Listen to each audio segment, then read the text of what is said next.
Welcome back to my channel. तो आज है टीडीएस की दूसरी क्लास। आज हम 194C रिवाइज करेंगे। तो 194C में देखते हैं, अगर एप्लीकेबिलिटी की बात करें तो डिडक्टर और डिडक्टिव के पॉइंट से सबसे पहले देख लेते हैं। डिडक्टिव जो है वो एनी रेसिडेंट हो सकता है, बट जो डिडक्टर है, डिडक्टर भी कोई भी पर्सन हो सकता है, प्रोवाइडेड अगर वो इंडिविजुअल है या एचयूएफ है जिसका टोटल रिसीट इंडिविजुअल है, फिर से बोलती हूँ, इंडिविजुअल है या एचयूएफ है, और सपोज कि वो बिजनेस कर रहा है, तो बिजनेस कर रहा है तो उसकी अगर ग्रॉस रिसीट जो है 1 करोड़ से ज़्यादा नहीं है, और अगर वो प्रोफेशन कर रहा है तो उसकी रिसीट अगर 50 लाख से ज़्यादा नहीं है, तो उसे टीडीएस डिडक्ट करने की जरूरत नहीं है। Otherwise every deductor has to deduct TDS under section 194C। I hope कि आपको समझ में आ गया होगा। आपके ऊपर टीडीएस डिडक्ट करने की आवश्यकता आपको तब नहीं है जब आप एक डिडक्टर हैं और आप एक इंडिविजुअल या एचयूएफ हैं, और अगर आप बिजनेस कर रहे हैं तो आपका टर्नओवर 1 करोड़ से ज़्यादा नहीं है, या फिर अगर आप प्रोफेशन कर रहे हैं तो आपकी जो रिसीट है वो 50 लाख से ज़्यादा नहीं है, then you are not liable to deduct TDS under section 194C। अब टाइम ऑफ डिडक्शन की बात करें तो इसमें क्रेडिट और payment whichever is earlier का कंसेप्ट लगता है। मैं आपको पहले भी बता रखा है कि अपार्ट फ्रॉम सम सेक्शन जैसे कि 192, 192A, 194B, डबल बी, इस सेक्शन को छोड़ दें तो फिर मोस्ट ऑफ द सेक्शन पे जो है क्रेडिट और payment whichever is earlier का कंसेप्ट लगता है। अब ये जो आपको नोट्स दिख रहे हैं ये इंस्टीट्यूट का स्टडी मैट है। इंस्टीट्यूट के स्टडी मैट में अक्सर चीज़ें घुमा फिरा के दी हुई होती हैं, तो या फिर बहुत ज़्यादा, या तो कोई बहुत शॉर्ट एक्सप्लेनेशन दिया होगा या फिर बहुत लॉन्ग एक्सप्लेनेशन दिया होगा, फिर बहुत दूसरे ढंग में लिखा होता है। तो डिडक्टर के पॉइंट ऑफ व्यू से यहाँ पे ये लिखा हुआ है कि जो contract between the contractor and the contractee कौन से हो सकते हैं, सीजी हो सकता है, एसजी हो सकता है, लोकल अथॉरिटी हो सकता है, द सेम थिंग। या फिर जैसे चाहे तो आप इसको ऐसे पढ़ें जो यहाँ पे लिस्ट दी हुई है, या फिर आप इसको ऐसे पढ़ लें कि डिडक्टिव कोई रेसिडेंट हो सकता है और डिडक्टर भी कोई पर्सन हो सकता है, प्रोवाइडेड अगर वो इंडिविजुअल एचयूएफ है तो उसके ऊपर ग्रॉस रिसीट और टर्नओवर का लिमिट लगता है 1 करोड़ और 50 लाख का। तो आप एक ऐसे पढ़ सकते हैं या फिर आप एक इस लिस्ट की सहायता से पढ़ सकते हैं कि society registered under section society registration act, trust, या फिर यूनिवर्सिटी, या फिर एनी फर्म। तो अब बात करते हैं, जैसे मैंने आपको टाइम ऑफ डिडक्शन तो पहले बता दिया है, बट मैं आपको टेक्स्ट में भी बता देती हूँ। विच एवर इज अर्लियर का कंसेप्ट है। इतना सब कुछ पढ़ने से अच्छा है अगर आप स्टडी मैट को रेफर करते हो तो वेल एंड गुड, अच्छी बात है, आप रेफर करो। अदरवाइज आप सिर्फ क्रक्स भी देख सकते हो और जो इजी लैंग्वेज में जो साइड बुक्स दी होती हैं उसको भी आप रेफर कर सकते हो, या फिर अगर आप किसी टीचर की भी बुक को रेफर करते हो तो my explanation is very easy. So yes, which ever is earlier का कंसेप्ट है, मतलब कि eight the time of credit और पेमेंट दोनों में से जो भी पहले हो जाए उस समय आपके ऊपर टीडीएस डिडक्ट करने की लायबिलिटी अराइज हो जाती है। अब हम बात करते हैं रेट ऑफ टीडीएस की। पर नीचे आके देख लेते हूँ। यस, रेट ऑफ टीडीएस में ये बोलता है कि 1% इन केस ऑफ इंडिविजुअल और एचयूएफ और 2% इन एनी अदर एसएससी, और 2% इन रेस्पेक्ट ऑफ अदर पे या फिर अदर एसएससी, सेम ही बात होती है। तो मैं बस ये रिजेक्ट दिस टेबल, आप सिर्फ इतना पढ़िए कि 1% वेयर एन इंडिविजुअल और एचयूएफ, और 2% in respect of other SSC. मतलब मान लो कि मैं कंपनी हूँ और मेरा जो मैं कंपनी हूँ तो मेरा चाहे और मान लो मैं बिजनेस करता हूँ तो मेरे ऊपर अब वो 50 लाख 1 करोड़ का टर्नओवर का क्राइटेरिया तो लगेगा नहीं। क्यों नहीं लगेगा? बिकॉज मैं एक कंपनी हूँ। वो जो क्राइटेरिया लगता है वो किस पे लगता है? सिर्फ इंडिविजुअल या एचयूएफ पे लगता है। तो मुझे तो अपने जितने भी 194C वाले ट्रांजेक्शन होंगे सब पे टीडीएस डिडक्ट करना मैंडेटरी हो जाएगा। ठीक है, इतनी बात समझ में आ गई। उसके बाद से अगर जिसका मैं टीडीएस डिडक्ट करना है, अगर वो इंडिविजुअल या एचयूएफ है तो उस पर मैं 1% टीडीएस डिडक्ट करूंगी, और अगर कोई अदर पे है जैसे कि कोऑपरेटिव सोसाइटी हो गया या फिर सोसाइटी कोऑपरेटिव सोसाइटी हो गया या फिर फर्म हो गया तो उस पर हम 2% का टीडीएस डिडक्ट करेंगे। अब एक थ्रेशोल्ड लिमिट की बात आती है। थ्रेशोल्ड लिमिट ये बोलता है कि अगर एक ही कॉन्ट्रैक्ट हुआ है, सपोज करो मैं एक कंपनी हूँ और या फिर मुझे एक इंडिविजुअल मान लो और एक कंपनी है एबीसी, और एबीसी कंपनी है और एबीसी कंपनी के साथ जो है मेरा सिर्फ एक ही ट्रांजेक्शन है, साल का सिर्फ एक ही ट्रांजेक्शन है। तो जो लिमिट है, अगर एक ही ट्रांजेक्शन है तो हम ये देखेंगे कि क्या वो सिंगल ट्रांजेक्शन 30,000 से एक्सीड कर रहा है। अगर 30,000 से एक्सीड कर रहा है तो फिर टीडीएस डिडक्ट हो जाएगा। अगर एक्सीड नहीं कर रहा है तो फिर टीडीएस डिडक्ट नहीं होगा। और उसके बाद से अगर मोर देन मल्टीपल ट्रांजेक्शन है, मोर देन 1 ट्रांजेक्शन है, तो फिर हमारे ऊपर लिमिट लगेगी 1 लाख रुपीज़ की। अगर 1 लाख रुपए से ट्रांजेक्शन का पूरे होल ईयर का अमाउंट एक्सीड कर रहा है तो फिर टीडीएस डिडक्ट हो जाएगा। अदरवाइज जो है आपका टीडीएस डिडक्ट नहीं होगा। ये हो गई थ्रेशोल्ड लिमिट की बात। अब इलस्ट्रेशन है, illustration you can check out yourself. अब आते हैं डेफिनेशन ऑफ वर्क पे। जब भी 194C की बात होती है तो 194C में एक ये चीज लिखा हुआ है कि टीडीएस सिर्फ उसी पे कटेगा जहां पे वर्क हो। अब वर्क का मतलब भी कुछ बताया गया है कि क्या होता है। वर्क का मतलब होता है, सबसे पहले वर्क की डेफिनेशन में जो इंक्लूड होता है, इंक्लूसिव है। इंक्लूड सबसे पहला है एडवर्टाइजिंग। अगर आपने स्टैट ऑडिट किया हो या फिर आप स्टैट ऑडिट डोमेन में हैं, अगर बिग फोर में है या अदरवाइज आप बिग फोर में नहीं भी हैं, अगर एक छोटी फर्म में भी हैं, तो आपने ये देखा होगा कि जो भी एडवर्टीजमेंट वाले कॉन्ट्रैक्ट होते हैं उन सब पे 194C लग जाता है और टीडीएस डिडक्ट हो जाता है। दूसरा नंबर का पॉइंट है broadcasting and telecasting. First point is not much explainable because जो भी एडवर्टीजमेंट का कॉन्ट्रैक्ट होगा आपको उसके ऊपर 194C के अंदर टीडीएस डिडक्ट करना ही करना है। अब जो बी पॉइंट है वो बी पॉइंट को लेटर ऑन एक्सप्लेन किया जाएगा। कैरेज ऑन गुड्स और passenger by any mode of transport other than bye railways. Railway के अलावा अगर कोई भी ट्रांसपोर्ट सिस्टम हो रहा है जहाँ पे गुड्स या पैसेंजर को कैरी किया जा रहा है, तो फिर उस पर जो टैक्स लगेगा, जो टीडीएस कटेगा, वो 194C में कटेगा। और केटरिंग के जितने भी कॉन्ट्रैक्ट होंगे उस पर भी टीडीएस 194C में कट जाएगा। जो लास्ट पॉइंट है हमारा मैन्युफैक्चरिंग और supplying of product according to requirement और specification of customer by using material purchased from such customer or its associate being a person related to its customer in such a manner as defined under section 48(2)(b), that is the customer would be in the place of assessee and the associate would be related person mentioned in that section। अब इतनी सारी चीजें पढ़ने के बाद मैं आपको एक एग्जाम्पल लेके समझाती हूँ। सपोज करो कि एक एबीसी कंपनी है, जैसा मैंने पहले एग्जाम्पल लिया था, और एक मैं हूँ, ठीक है। अब मैं क्या करती हूँ कि 194C अगर मुझे लगाना हो, मुझे एबीसी जो कंपनी है उसके लिए कुछ उसके जो प्रोडक्ट है उसके पैकेजिंग का मुझे कॉन्ट्रैक्ट मिला है। मैं एक इंडिविजुअल ही मान लो, मुझे सिंपल रखने के लिए मान लेते हैं इंडिविजुअल है, ठीक है। तो एबीसी कंपनी को जो है, एबीसी कंपनी के प्रोडक्ट को जो पैकिंग करने का जो कॉन्ट्रैक्ट मिला है वो मुझे मिला है। अब इस पैकिंग में कुछ ऐसे प्रोडक्ट है जिसको पैकिंग करने में मुझे कार्टून्स वगैरह नहीं, मुझे कुछ मेटल चाहिए, जैसे कि मुझे स्टील चाहिए। फॉर एग्जांपल मान लो कि मुझे उसे पैक करने में स्टील चाहिए, उसके प्रोडक्ट को। काफ़ी सारी चीज़ें स्टील में पैक होती है ना, जैसे ऑयल वगैरह जो होते हैं वो स्टील में पैक होते हैं। तो बड़े बड़े जो टिन्स आते हैं, ऑयल के टिन्स आते हैं, मैंने एक एग्जाम्पल दिया, 5 लीटर या 7 लीटर का कुछ ऐसा आता है जो कि वो प्लास्टिक या फिर आई डोंट नो, मतलब किसी चीज़ में पैक होके आते हैं। तो I was just giving an example कि कुछ प्रोडक्ट ऐसे होते हैं जिसको कि मेटल में भी पैक किया जाता है। तो मान लो कि कोई ऐसा प्रोडक्ट है जिसको स्टील में पैक करना है मुझे। अब मुझे स्टील में पैक करना है। अब मैं दो काम कर सकती हूँ, या तो ये जो स्टील है ये मैं एबीसी कंपनी से ही परचेज कर लूँ, या उसके किसी related party 48(2)(b related party, या तो उस कंपनी से परचेज कर लूँ एबीसी से, या फिर 48(2)(b वाली मतलब उसके किसी रिलेटेड पार्टी से परचेज कर लूँ। तो अगर मैं एबीसी या उसके रिलेटेड पार्टी से परचेज करके और ये पैकिंग करके मैं दे रही हूँ, देन जो है मेरा वर्क के डिफिनेशन में इंक्लूड होता है, और मेरे ऊपर जो है कंपनी, एबीसी कंपनी जो है पेमेंट करने से पहले 194C में, सिंस मैं इंडिविजुअल हूँ तो 1% का टीडीएस डिडक्ट कर लेगी। बट अगर मैं एक काम करती हूँ कि मैंने जो स्टील जो मुझे परचेज करना था पैकिंग के लिए, वो मैं आउटसाइड मार्केट से परचेज करती हूँ, ना तो मैं कंपनी के पास जाती हूँ, ना तो उसके किसी रिलेटेड पर्सन के पास जाती हूँ, मैं आउटसाइड मार्केट से परचेज कर लेती हूँ। तो इस केस में जो है जो टीडीएस डिडक्ट होगा, इस केस में ये जो एग्जाम्पल है वो वर्क के डिफिनेशन में इंक्लूड नहीं होता है और टीडीएस डिडक्ट नहीं होगा। और सेम जो कंसेप्ट होता है वो जॉब वर्क का भी होता है। एक बार आपको मैं यहाँ पे नोट दे देती हूँ, जॉब वर्क आगे एक्सप्लेन होगा। और एक चीज जो मैं आपको यहाँ पे एक चीज और क्लैरिफाई कर दूं कि मान लो कि जैसे मैंने बताया कि मैंने वो एग्जाम्पल जिसमें मैंने मटेरियल जो है, स्टील जो है एबीसी या उसके रिलेटेड पार्टी से परचेज कर लिया, आप मुझे बिल बना के भेजना है।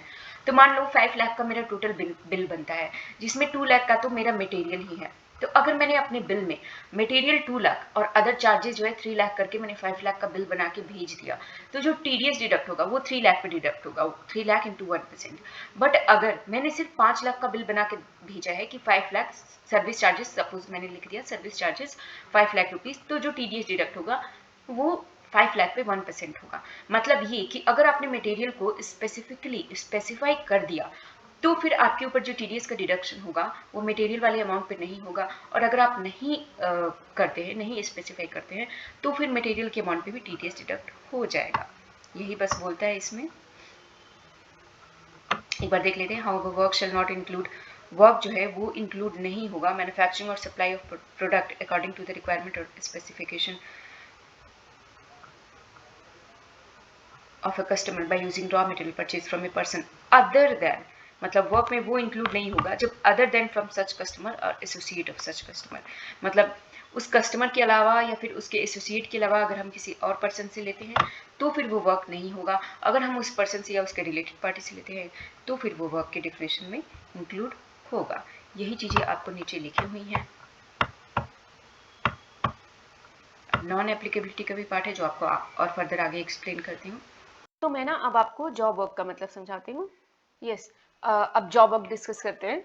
जॉब वर्क का मतलब ये होता है कि अगर जॉब वर्क है, ठीक है, और मान लो मैं एक जॉब वर्कर के पास गई और मैंने उसे एक कुछ अपना काम असाइन कर दिया। अच्छा चलो मैं ही जॉब वर्कर बन जाती हूँ, क्योंकि अभी पहले वाले एग्जांपल में भी मैं ही सप्लायर बनी थी। तो मैं अगर जॉब वर्कर हूँ और मेरे पास कोई आती है company and the company is assigning me some work, तो क्या होगा यहाँ पे, अगर सेम चीजें जॉब वर्क जो कंसेप्ट आपने यहाँ पे पढ़ा ना ये मैन्युफैक्चरिंग वाला में, सेम कंसेप्ट आप जॉब वर्क पे भी लगा दो। जॉब वर्क पे भी यही होगा कि अगर मैं ये जो जॉब वर्क का काम कर रही हूँ और अगर मैं कंपनी को, एबीसी कंपनी सेम एग्जांपल लेते हैं, और इस जॉब वर्क के काम में अगर मैं जो मटेरियल परचेज कर रही हूँ अगर एबीसी से परचेज कर लेती हूँ या उसके रिलेटेड पार्टी से परचेज कर लेती हूँ, तो ये 194C में इंक्लूड हो जाएगा। This will be included under the definition of work. Otherwise अगर मैं जो मटेरियल परचेज, जो जॉब वर्क मेरा काम करने के लिए अगर मैं मटेरियल अदरवाइज मार्केट से परचेज करती हूँ या मेरा खुद का है, देन वो उसके डिफिनेशन में कवर नहीं होगा और टीडीएस डिडक्ट करने की आवश्यकता नहीं है। अब आते हैं टीडीएस डिडक्शन के पार्ट पे कि सपोज करो चलो मैंने मटेरियल जो है मान लेते हैं कि टीडीएस वाला पार्ट जो है कवर हो गया, मेरा जो मतलब मैं ये कहना चाहती हूँ कि जैसे टीडीएस वाला पार्ट कवर हो गया, मतलब टीडीएस एप्लीकेबल हो गया मेरे केस में। जैसे मैं एबीसी कंपनी को मुझे सप्लाई करना था ना अपना प्रोडक्ट बना के, पैकिंग वाला सामान, उस पैकिंग वाले एग्जांपल पे आ जाते हैं। तो पैकिंग वाले सामान को जब मुझे डिलीवर करना था एबीसी कंपनी को, तो उस जो मेटल को मुझे लेना था, उस जो स्टील को मुझे लेना था, मैंने एबीसी से ही खरीद लिया था पैकिंग करने के लिए वो स्टील। तो मेरे ऊपर 194C एप्लीकेबल हो जाएगा। अब मैं उनको बिल बना के भेजूंगी। अब मैं उनको बिल बना के भेजूंगी, तो सपोज करो मैंने जैसे एबीसी से खरीदा है, तो मान लो कि पूरा का पूरा जो बिल बन के आता है वो 4 लाख रुपए का आता है। अब 4 लाख रुपए में मैं तो ये देख रही हूँ कि ये जो मेरी पहले तो कुछ मेरी कॉस्टिंग होगी, कॉस्टिंग के ऊपर मैं कुछ अपना सर्विस चार्ज मतलब कि जो भी मैं अपनी सर्विस की फीस भी लगाऊंगी, मैं पहले अपना कॉस्ट रिकवर करना चाहूंगी जब मैं बिल बनाऊंगी। तो कॉस्ट रिकवर करने के बाद से मैंने जो सर्विस किया है उसको पैक करने में मैं उसके भी तो पैसे लूंगी ना, तो मैं उसके पैसे लूंगी, वही मेरा एडिशनल वो हो जाएगा ना। और प्लस में अपना जो भी, मान लो मैंने 4 घंटे काम किया और मैं ये एक क्लाइंट से जो है काम करने के मैं 1000 रुपीज़ चार्ज कर रही हूँ फॉर ईच क्लाइंट, तो जो भी रेट बनता है मैंने देख लिया कि हाँ भाई 2 लाख रुपए तो इनके चार्ज बन गए, मेरा जो सर्विस का जो कॉस्ट है वही बन गया, 2 लाख रुपए का मैंने मटेरियल खरीद लिया था, और मैं जो है 50,000 रुपए का प्रॉफिट अपना एडिशनल बेनिफिट अपना चार्ज कर रही हूँ। तो 4,50,000 रुपए का बिल बना के मैंने भेज दिया एबीसी को। अब देखो, अब 4,50,000 रुपए का बिल है, अभी टीडीएस सॉरी अभी जीएसटी वगैरह को इसमें मत लाना, क्योंकि टीडीएस जो होता है वो जीएसटी पे नहीं करता है, इसलिए मैं जीएसटी डिस्कस नहीं कर रही हूँ। ये चीज आई थिंक आपको क्लियर होगी आईपीसीसी में, या फिर during work you must have experience this, या फिर सीनियर से सुना होगा कि जो जीएसटी होता है उस पर टीडीएस वगैरह नहीं करता है, तो उसको मैं एक्सक्लूड कर रही हूँ। तो मैंने 4.5 लाख रुपए का बिल बना के अपने उस क्लाइंट को भेज दिया। अब ये 4.5 लाख रुपए का जो बिल बन के चला गया मेरा, तो 4.5 लाख रुपए का, मान लो कि मैं इंडिविजुअल हूँ तो 1% का टैक्स कटना है। अब 1% का टैक्स कटना है तो मैंने सीधे 4.5 लाख रुपए लिखे फीस, जो भी मैंने लिखा फीस 4.5 लाख रुपीस, और उसके बाद से मैंने ये बिल बना के टू एबीसी एड्रेस लिख के बिल बना के भेज दिया। तो एबीसी क्या करेगी, पैसे देने से पहले मुझे 4.5 लाख रुपए पे 1% टीडीएस डिडक्ट करके पैसे मुझे दे देगी, ठीक है। बट अगर मैं बिल को ऐसे बनाती हूँ कि मैं 4.5 लाख रुपए का मेरा बिल तो है, बट मैंने उसमें ये लिख दिया कि मटेरियल उसमें मैंने लिख दिया 2 लाख रुपीज, और बाकी जो 2.5 लाख का है उसका मैं ब्रेकअप दूं या ना दूं, बाकी 2.5 लाख रुपए मैंने अपना लिख दिया कि मेरे चार्जेस हैं, ये दिस आर द चार्जेस। तो चार्जेस बाकी मैंने 2.5 लाख लिख दिया और टोटल मैंने 4.5 लाख कर दिया। कहना मैं ये चाहती हूँ कि अगर आप एक ऐसा बिल बनाते हो जिसमें मटेरियल का कॉस्ट अलग शो करते हो, तो फिर जो टीडीएस कटेगा वो 2 लाख को एक्सक्लूड करके कटेगा, मतलब 2.5 लाख रुपए पे कटेगा। और अगर आप मटेरियल को एक्सक्लूड नहीं किया, अगर आपने सीधे 4.5 लाख रुपए का बिल बना के दे दिया, तो फिर जो टीडीएस कटेगा वो आपका 4.5 लाख पे कट जाएगा। बस इतनी सी बात है। तो इस पॉइंट में मैंने आपको जॉब वर्क और ये टीडीएस डिडक्शन का भी पार्ट दिखा दिया। अब देखते हैं, पहले मैं नीचे नहीं जा रही हूँ बस इसी वजह से कि पहले मैं ऊपर के जो पॉइंट है उसको समझा दूँ। अभी हमारा ये ब्रॉडकास्टिंग वाला बाकी है, वो ब्रॉडकास्टिंग पे भी मैं आती हूँ। Just give me a moment. आपको एक कैसे बिजनेस में है, सॉरी,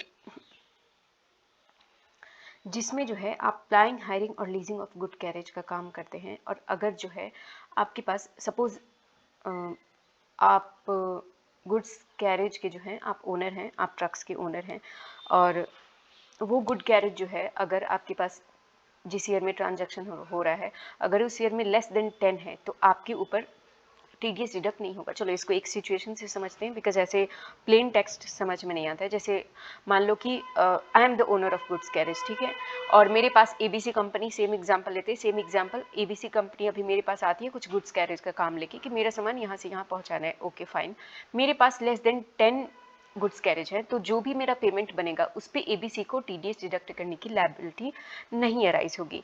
बट और ये जो 10 गुड्स कैरेज की जो देखी जाएंगी वो कब देखी जाएंगी, ये जो काउंटिंग होगी 10 की वो कब देखी जाएगी, वो देखी जाएगी eight the time of credit और पेमेंट, जब एबीसी कंपनी जो है क्रेडिट कर रही है मेरे अमाउंट को, या फिर जब अगर पहले उसने मुझे पेमेंट कर दिया, विच एवर इज अर्लियर का कंसेप्ट लगेगा।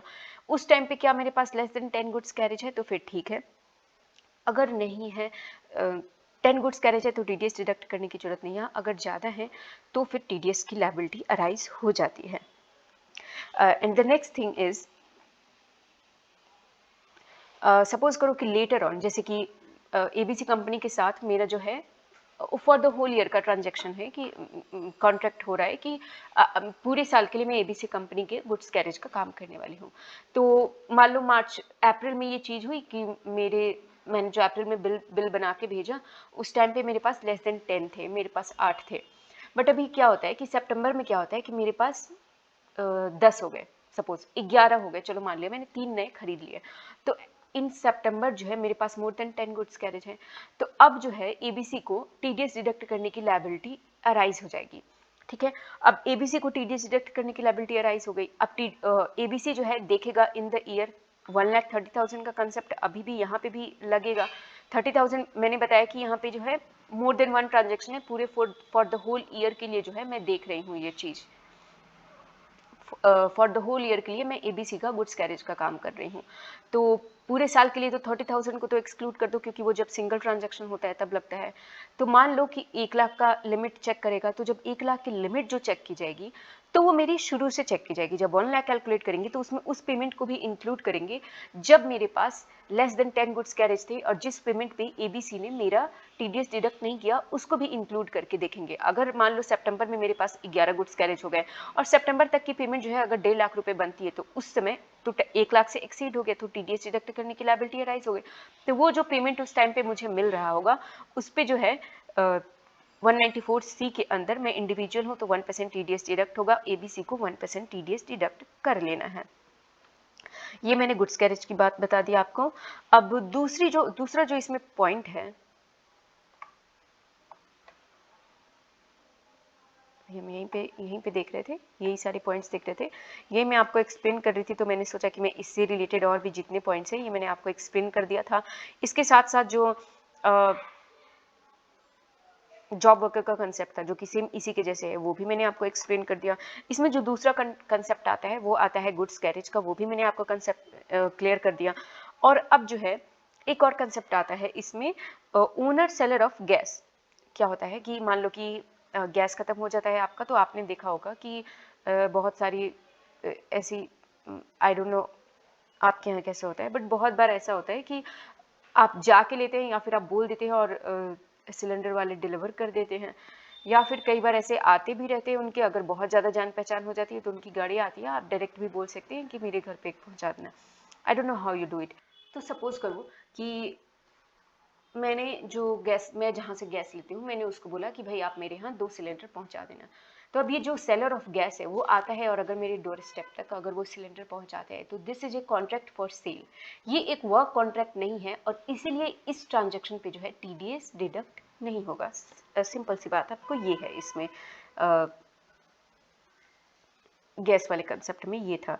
और एक चीज़ जो है मैं आपको एक चीज़ बताना भूल गई थी, एक चीज़ जो है मैं आपको बताना भूल गई थी, जो मैं आपको गुड्स कैरेज की बात बता रही थी। सपोज करो कि मैं गुड्स कैरेज की ओनर थी, तभी मैंने कहा ना मेरे पास सिर्फ 8 गुड्स कैरेज हैं और बाद में लेटर ऑन सितंबर में मेरे पास 11 हो जाते हैं, तो मेरे ऊपर TDS की लायबिलिटी अराइज हो जाती है और ABC को आप जो पेमेंट करना होगा उस पर TDS डिडक्ट करके देना होगा। बट फॉर एग्जाम्पल कि गुड्स कैरेज जो है मेरा नहीं है, मैं सिर्फ जो है ABC के साथ सिर्फ मेरा ये कॉन्ट्रैक्ट है कि उनका कुछ सामान है कहीं पे और वो सामान को मुझे उनके डोर स्टेप तक, उनके कंपनी के, उनके वेयर हाउस तक ले जाके छोड़ना है और गुड्स कैरेज मेरा नहीं है, मैं किसी और से मैंने बात किया है और उस मैंने मिस्टर ए से बात किया है फॉर एग्जांपल, और वो जो मिस्टर ए हैं उनके पास चाहे 8 गुड्स कैरेज हो या फिर 11 गुड्स कैरेज हो या 13 गुड्स कैरेज है, डज नॉट मैटर। मेरा और ABC का ये जो कॉन्ट्रैक्ट है ना उस पर TDS डिडक्ट हो जाएगा। This was an important point जो मैं बताना भूल गई थी। अब आते हैं ब्रॉडकास्टिंग वाले पॉइंट पे। ये जो आपका B पॉइंट मैंने छोड़ रखा था, इससे रिलेटेड मैं आपको फिर से रिपीट कर देती हूँ। एक तो मैंने आपको ये पॉइंट समझाया कि इसी से related just same as it is ये जो कंसेप्ट है जॉब वर्क का, मैंने आपको उसको भी समझा दिया। उसके बाद से मैंने आपको समझाया कि गुड्स कैरेज का कंसेप्ट समझा दिया। उसके बाद से मैंने आपको गैस वाला ट्रांसपोर्टेशन ऑफ गैस का कंसेप्ट भी समझा दिया। अब आते हैं हम अपने B पॉइंट पे, broadcasting and telecasting including production of program for such broadcasting और टेलीकास्टिंग। देखो ऐसा होता है, अगर ब्रॉडकास्टर या टेलीकास्टर है, जैसे कि सपोज कर लो मान लो कि कलर्स टीवी है। कलर्स टीवी ने बोला कि मुझे एक ऐसा प्रोग्राम बना के दो। जैसे कलर्स टीवी ने अगर एकता कपूर को बोला कि आप मुझे, ये कलर्स टीवी की डिमांड आई है, आप मुझे नागिन सीरियल बना के दो फॉर एक एग्जाम्पल, तो ये जो है ये वर्क्स कॉन्ट्रैक्ट है क्योंकि उसकी जो रिक्वायरमेंट है, एकता कपूर जो है उस बालाजी टेलीफिल्म्स जो है वो जो टेलीकास्टर की रिक्वायरमेंट है उसको फुलफिल कर रही है, ठीक है। बट तो ये जो है एक वर्क कॉन्ट्रैक्ट है और इस पे TDS डिडक्ट होगा। बट अगर एकता कपूर खुद से ही नागिन सीरियल बनाती है और खुद फिर वो जाती है टेलीकास्टर के पास, फिर वो जाती है कलर्स टीवी के पास कि मेरे पास ये एक प्रोग्राम है, आप उसे टेलीकास्ट करोगे, तो बोलता है कि हाँ मैं करूंगा, तो उसके भी अलग अलग चार्जेस होते हैं, but we are not going into that. तो ये जो ट्रांजेक्शन होगा जो मैं खुद बना के लेके गई, इस पे जो है TDS डिडक्ट नहीं होगा। मतलब पहला वाला जब आप अकॉर्डिंग टू ब्रॉडकास्टर या टेलीकास्टर अगर आप प्रोग्राम डिजाइन कर रहे हैं तो फिर TDS डिडक्ट होगा। अदरवाइज अगर आप कर रहे हैं, आप प्रोडक्शन कंपनी है और अगर आप खुद से बना के लेके जा रहे हैं तो फिर TDS जो है डिडक्ट होगा।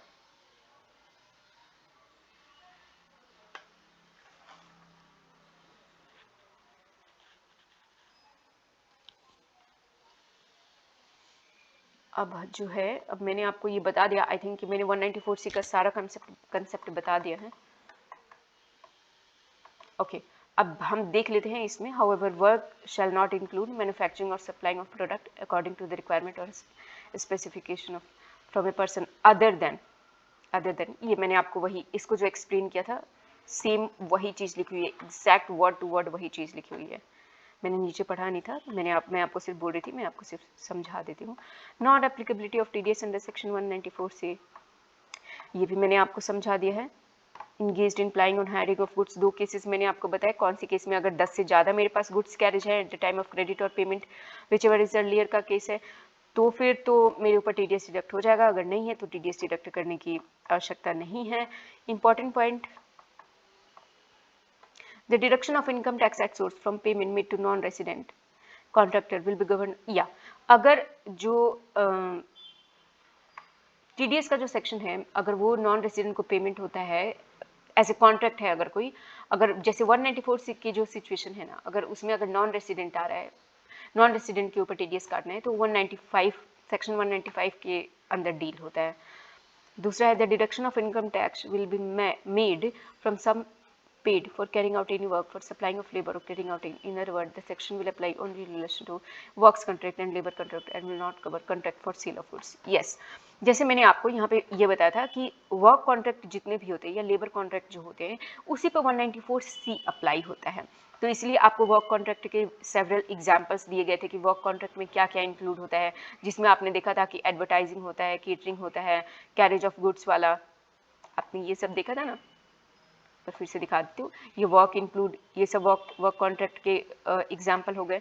तो वर्क कॉन्ट्रैक्ट और लेबर कॉन्ट्रैक्ट है तो ही उसके ऊपर जो है 194C एप्लीकेबल होता है, अदरवाइज जो है 194C नहीं एप्लीकेबल होता है। कहाँ गया वो, अगर वो कॉन्ट्रैक्ट फॉर सेल है तो 194C एप्लीकेबल नहीं होता है। इंपॉर्टेंट पॉइंट हम पढ़ रहे थे ना, and will not cover contract for sale of goods. और contract for sale of goods में मैंने आपको वो एग्जांपल बताया था ना कि जैसे गैस की अगर डिलीवरी हो रही है, जो सेलर ऑफ गैस है वो ला के अगर मेरे डोर स्टेप तक गैस का सिलेंडर अगर उसने पहुंचा दिया तो this is a contract for cell, this is not a contract work contract. Contract for rendering professional services, lawyer, physician, surgeon, engineer, accountant, architect, consultant, etc. cannot be regarded as work contract for carrying out any work and accordingly no deduction of tax। इन सब पे lawyer, physician ये जो है 194C में के under नहीं आते हैं, ये वर्क कॉन्ट्रैक्ट नहीं होता है, ये तो आपको पता ही होगा, ये 194J में आते हैं। ओके, अब जो है deduction of tax at source और payment of gas transportation charges by the purchaser of natural gas to the seller.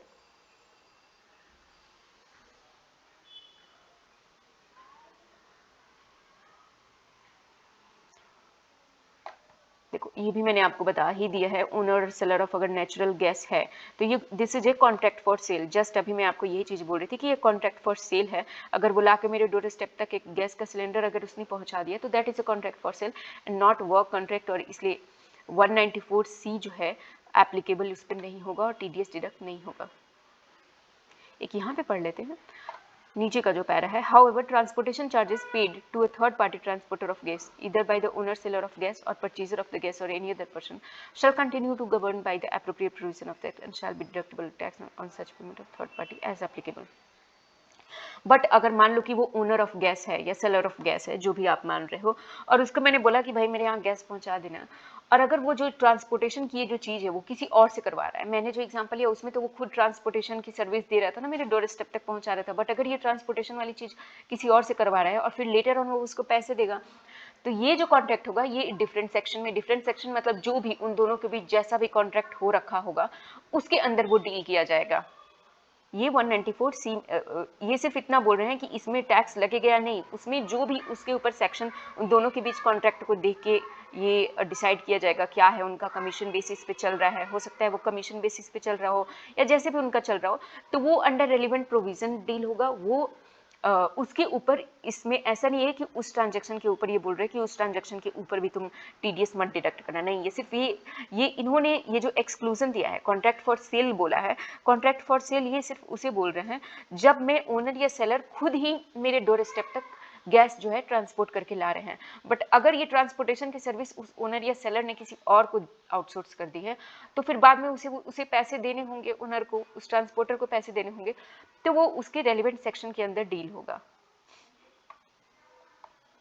अब ये ब्रॉडकास्टर एंड टेलीविजन चैनल का भी मैंने आपको बता दिया था कि अगर एकता कपूर जो अगर बालाजी टेलीफिल्म जो है एज पर कलर्स टीवी के रिक्वायरमेंट के अकॉर्डिंग अगर नागिन सीरियल बनाती है तो फिर ये तो 194C में कवर होगा, बट अगर नहीं बनाती है, वो खुद से बना के ले जाती है और सिर्फ कलर्स को बोलती है कि आप मेरा ये टेलीकास्ट करो, देन जो है ये वर्क्स कॉन्ट्रैक्ट नहीं है।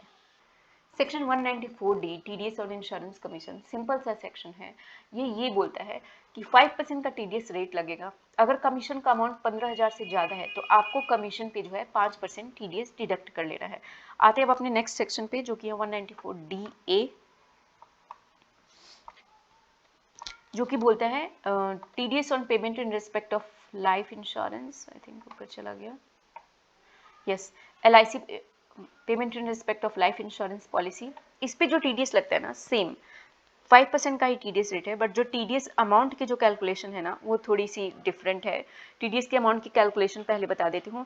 मान लो कि आपको LIC से 1 लाख रुपए मिले और आपने जो प्रीमियम सबमिट किया है, जमा किया है, जो प्रीमियम जमा किया है, प्रीमियम डिपॉजिट किया है, वो है आपका 75,000 रुपये, तो आपके जो 25,000 रुपये है वही आपका नेट इनकम निकल के आया, तो उस 25,000 पे जो है 5% का TDS जो है LIC पहले डिडक्ट कर लेगी और उसके बाद से आपको अमाउंट जो है आपकी पे कर देगी। बट इसमें एक चीज़ है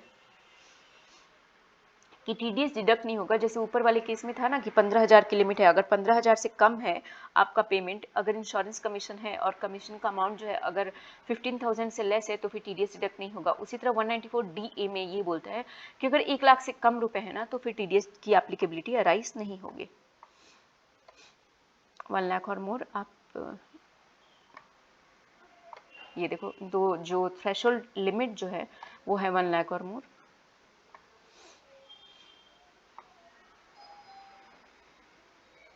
$194E हम बाद में देखेंगे, पहले मैं सोच रही हूँ कि सारा कमीशन का ख़त्म कर लूँ। 194G पहले देख लेते हैं जो कि सेल ऑफ लॉटरी पे लगता है।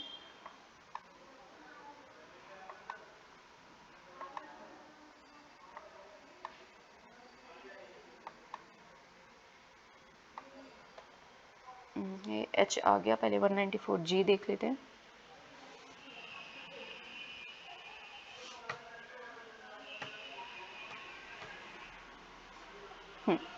सेल ऑफ लॉटरी टिकट्स और G के बाद हम H पढ़ लेंगे। सेम चीज़ है, TDS on commission etcetera on the sale of lottery ticket. Sale of lottery ticket पे भी यही है, अगर कमीशन का अमाउंट जो है वो 15,000 से ज़्यादा है तो आपको 5% का TDS जो है डिडक्ट कर लेना है at the time of credit और payment, whichever is earlier का कंसेप्ट है टाइम ऑफ डिडक्शन में, विच एवर इज अर्लियर।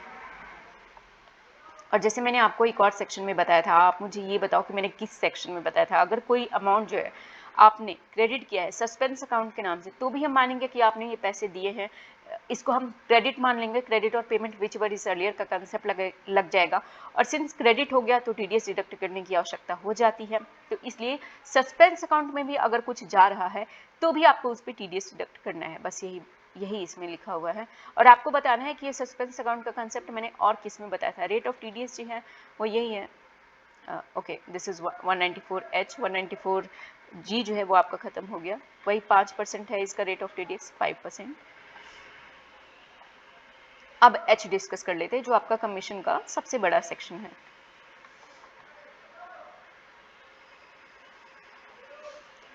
अब H जो है, अदरवाइज जितने भी कमीशन होते हैं ना, एक्सेप्ट जो आपने इंश्योरेंस कमीशन देखा या फिर सेल ऑफ लॉटरी टिकट या फिर LIC वाला देखा, इसके अलावा अगर कोई कमीशन है तो उस पे जो है 194H एप्लीकेबल होता है।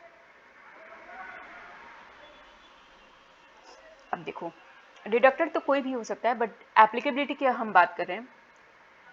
बट डिडक्टी जो होता है, अगर जिसको हम पैसे दे रहे हैं, जो डिडक्टी है, अगर सपोज करो कि वो अगर इंडिविजुअल या HUF है, और अगर इंडिविजुअल या HUF है और अगर मान लो कि वो बिजनेस कर रहा है और बिजनेस कर रहा है तो उसकी टर्नओवर जो है 1 करोड़ से लेस है तो फिर उस पर TDS डिडक्ट करने की जरूरत नहीं है। और अगर वो प्रोफेशन में है और अगर उसकी जो रिसीट है वो 50 लाख से लेस है तो फिर TDS डिडक्ट करने की आवश्यकता नहीं है। टाइम ऑफ डिडक्शन जो है वो वही हो जाता है, इसमें क्रेडिट और payment whichever is earlier का कंसेप्ट आ जाता है, यहाँ पे देख सकते हो विच एवर इज अर्लियर। और सस्पेंस अकाउंट का इसमें भी है कि अगर कुछ सस्पेंस अकाउंट में आपने क्रेडिट किया है तो आपको उसके ऊपर भी टैक्स जो है डिडक्ट कर लेना है। थ्रेशोल्ड लिमिट जो है, जैसे मैंने आपको बताया कि इसमें 15,000 है, 5% और 15,000 आपको सारे सेक्शन में सिमिलर मिलेगा। कमीशन के जितने सेक्शन हैं, 15,000 से कम अमाउंट है तो फिर आपको TDS डिडक्ट करने की आवश्यकता नहीं है। मीनिंग ऑफ कमीशन या ब्रोकरेज जो है, कमीशन और brokerage include any payment receive और रिसीवेबल डायरेक्टली और indirectly by a person acting on behalf of other person for services render और for any services in the course of buying और selling of good on in relation to any transaction. अब आते हैं non applicability of section 194H। Non applicability में ये बोलता है कि सपोज करो कि section is not applicable for professional services means services rendered by a person in the course of carrying of legal, medical, engineering or architectural profession of accountancy or technical। अगर आप ये सारे सर्विसेज कर रहे हैं, list of services दी हुई हैं, और अगर आप or such other profession as notified by CBDT for the purpose of compulsory maintenance of books under section 44AA, तो फिर आपके ऊपर 194H एप्लीकेबल नहीं होगा। फर्दर यहाँ पे दूसरा पॉइंट ये बोलता है कि अगर BSNL या Further, there would be no requirement to deduct TDS on commission or brokerage payment by BSNL or MTNL to their PCO franchisee. आपने अभी तो खैर नहीं होती है, बट पहले बहुत दिखती थी पीसीओ फ्रेंचाइजीज बीएसएनएल या एमटीएनएल के, छोटा सा एक बॉक्स टाइप में होता था, वहाँ पे फ़ोन होता था और आप पैसे डालते थे और आप फ़ोन करते थे। तो अगर पीसीओ फ्रेंचाइजीज अगर हैं और अगर उनको बीएसएनएल या एमटीएनएल कुछ कमीशन दे रही है तो उस पर भी टीडीएस डिडक्ट करने की आवश्यकता नहीं है। देखते हैं तीसरा पॉइंट क्या बोलते हैं। ओह माय गॉड,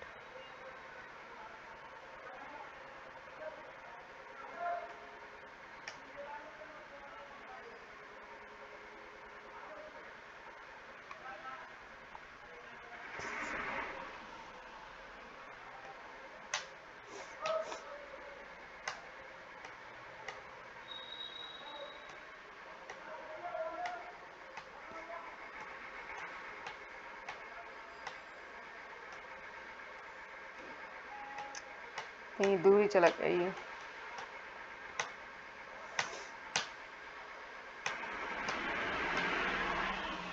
हाँ, नॉन एप्लीकेबिलिटी हम पढ़ रहे थे, तो दूसरा पॉइंट मैंने आपको समझा दिया था।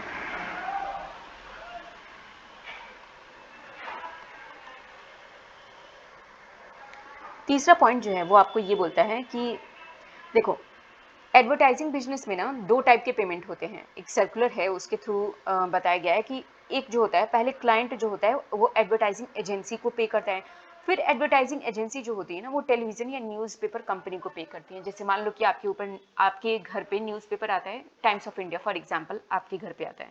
अब टाइम्स ऑफ इंडिया की कभी कभी आपने देखा होगा फ्रंट पेज पे, आजकल तो पॉलिटिशियंस के ज़्यादा आते हैं, बट फ्रंट पेज पे कभी कभी आपको डाबर के या फिर कुछ भी पता नहीं आटा चावल, इस कंपनियों के भी, नॉर्मल कंपनियों के, बड़ी बड़ी कंपनियों के भी आपको एडवर्टीजमेंट दिख जाएंगे। तो सबसे पहले ये कंपनी खुद ही जाके न्यूज़पेपर या फिर टेलीविजन चैनल को कंसल्ट नहीं करती। मे बी ऐसा भी हो सकता है कि खुद कंसल्ट करती हो, बट जनरली जो होता है कि सबसे पहले जो ये कंपनी है, सपोज फॉर एग्जांपल हम मान लेते हैं एक कोई कंपनी मान लेते हैं, मान लो कौन सी कंपनी, कोई भी कंपनी मान लो अडानी ने कंसल्ट किया एक एडवर्टाइजिंग एजेंसी को, बिकॉज अडानी आजकल ज़्यादा न्यूज़ में है ना। तो अडानी ने एक एडवर्टाइजिंग एजेंसी को कंसल्ट किया, फिर वो एडवर्टाइजिंग एजेंसी ने क्या किया कि एक टाइम्स ऑफ इंडिया को कंसल्ट किया। तो दो टाइप का पेमेंट हो गया। जो पहला पेमेंट हो गया कि जो अडानी ने एडवर्टाइजिंग एजेंसी को दिया, और फिर एडवर्टाइजिंग एजेंसी ने जो है टाइम्स ऑफ इंडिया को दिया। तो फर्स्ट वाली जो पेमेंट है ना, फर्स्ट वाली पेमेंट पे जो है 194C एप्लीकेबल हो जाएगा, बट सेकंड पेमेंट पे जो है 194C की एप्लीकेबिलिटी नहीं आएगी। The applicability of TDS on this payment has already been dealt under this circular, where it has been confirmed in question number 1 and 2 that while TDS under section 194C will be applicable on the first type of payment, जो first payment मैंने आपको बताया कि जो client ने अडानी जो advertising agency के पास गए उस पे तो जो है TDS लग जाएगा। There will be no TDS under section 194C on the second type of payment, but second type of ये वाली जो पेमेंट है इस पे TDS की एप्लीकेबिलिटी नहीं आएगी। अब यहाँ पे एक कोई और इशू दिया हुआ है। However, another issue has been raised in various cases as to whether fees charges taken or retained by advertising company from media company, जो भी एडवर्टाइजिंग कंपनी जो है वो कुछ पैसे रिटेन कर लेती है मीडिया कंपनी से फॉर कैनवासिंग या बुकिंग, क्योंकि वो ये बोलती है कि हम आपके लिए लेके आ रहे हैं ये चीज़ें, मतलब कि हम आपके लिए जो है कस्टमर ढूंढ के ला रहे हैं या हम आपके लिए बिजनेस लेके आ रहे हैं। तो क्या जो है उस पर ये बोल रहे हैं कि कैनवासिंग या बुकिंग एडवर्टीजमेंट के लिए वो टिपिकली 15% ऑफ द बिलिंग जो है कुछ वो मीडिया कंपनी जो है रिटेन कर लेती है। तो वेदर इट इज़ कमीशन और discount for attracting the provision of section 194H, अगर ये कमीशन माना जाएगा तो फिर जो है 194H एप्लीकेबल हो जाएगा, बट अगर डिस्काउंट माना जाएगा तो नहीं होगा। तो CBDT ने क्लैरिफाई किया that payment made by television channel newspaper company to the advertising agency for booking, procuring or canvassing for advertisement. It is also further clarified that commission referred to in question number 27 of the CBDT circular this does not refer to payment by media company to advertising company. Does not refer to payment by media company to advertising company for booking advertisement, but no payment to engagement of model, artist, photographer, sportsman, etc., and therefore is not relevant to the issue of TDS referred to this circular. 194H में जैसे मैं नीचे देख रही हूँ तो 194H जो है अब इसमें आगे नहीं दिया हुआ है, बट 194H में एक और चीज़ है, 194I शुरू हो जा रहा है, बट 194H में जो है एक और सिचुएशन कवर होता है जिसमें ये होता है कि अगर जो एजेंट होते हैं जो एयरलाइन की बुकिंग करते हैं, क्या उनका जो कमीशन होता है वो 194H के अंदर आएगा? तो द आंसर इज कि यस। जो अमाउंट हम एयरलाइन कंपनी को, जैसे जो एजेंट्स होते हैं वो कुछ अमाउंट तो एयरलाइन कंपनी को पे कर देते हैं, जैसे 3000 का टिकट जो है वो, अगर मान लो मैं एजेंट से टिकट करा रही हूँ तो 3000 के टिकट के लिए वो मुझसे 3500 चार्ज करेगा, जो 500 इज हिज कमीशन, और उस पर जो है TDS डिडक्ट करके देना पड़ेगा।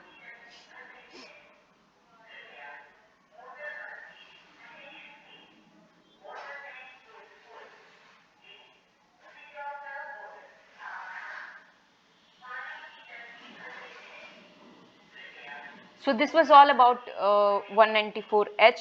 और अब जो है मैं आपको बाकी के सेक्शन दूसरे क्लास में कवर करूंगी, बिकॉज नीचे मेरे कंस्ट्रक्शन चल रहा है और बहुत ज़्यादा आवाज़ आ रही है। So thank you so much for watching this video and subscribe to my channel and see you in the next class. Take care of yourself and bye bye.